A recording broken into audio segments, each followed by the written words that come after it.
In the northern latitudes the dawn comes early. Even as the bombers were turning away from the city, the first rays of light were coming up in the east. In the stillness of the morning, great pillars of black smoke towered over the districts of Pankow, Weissensee, and Lichtenberg.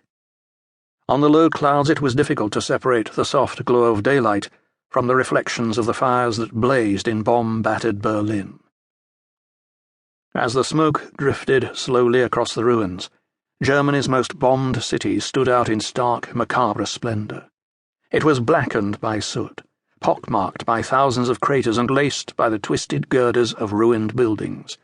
Whole blocks of apartment houses were gone, and in the very heart of the capital, entire neighborhoods had vanished.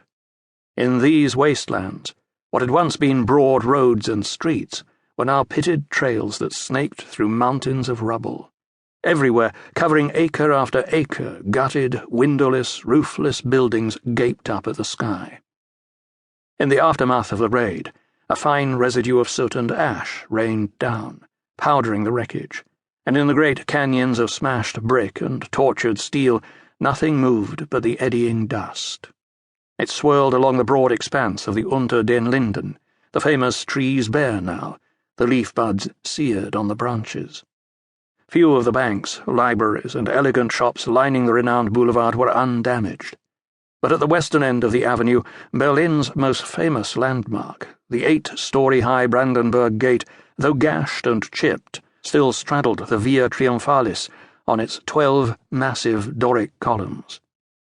On the nearby Wilhelmstrasse, lined by government buildings and former palaces, shards of glass from thousands of windows glittered in the debris. At number 73, the beautiful little palace that had been the official residence of German presidents in the days before the Third Reich had been gutted by a raging fire. Once it had been described as a miniature Versailles. Now sea nymphs from the ornate fountain in the forecourt lay shattered against the colonnaded front entrance, and along the roof line, chipped and gouged by flying fragments, the twin statues of Rhine maidens leaned headless over the littered courtyard. A block away, number 77 was scarred but intact. Piles of rubble lay all around the 3-story L-shaped building. Its yellowish-brown exterior was scabrous, and the garish golden eagles above each entrance, garlanded swastikas in their claws, were pitted and deeply scored. Jutting out above was the imposing balcony from which the world had been harangued with many a frenzied speech. The Reichskanzlei, chancellery of Adolf Hitler, still remained. At the top of the battered Kurfürstendamm, Berlin's Fifth Avenue, bulked the deformed skeleton of the once fashionable Kaiser Wilhelm Memorial Church. The hands on the charred clock face were stopped at exactly 7:30.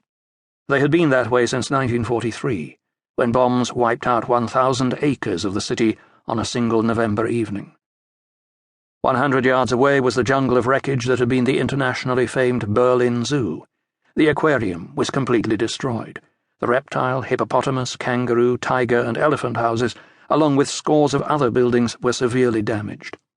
The surrounding Tiergarten, the renowned 630-acre park, was a no-man's land of room-sized craters, rubble-filled lakes, and partly demolished embassy buildings. Once the park had been a natural forest of luxuriant trees. Now most of them were burned and ugly stumps. In the northeast corner of the Tiergarten stood Berlin's most spectacular ruin, destroyed not by Allied bombs but by German politics. The huge Reichstag, seat of parliament, had been deliberately set ablaze by the Nazis in 1933, and the fire had been blamed on the communists, thus providing Hitler with an excuse to seize full dictatorial power. On the crumbling portico above its 6-columned entrance, overlooking the sea of wreckage that almost engulfed the building, were the chiseled, blackened words, Dem deutschen Volke, to the German people. A complex of statuary had once stood before the Reichstag. All had been destroyed except one piece, a 200-foot-high, dark red granite and bronze column on a massive colonnaded base. After the 1933 burning, Hitler had ordered it moved. Now it stood a mile away on the Charlottenburger Chaussee, close to the center of the east-west axis. The series of linked highways running across the city roughly from the river Havel on the west to the end of the Unter den Linden on the east.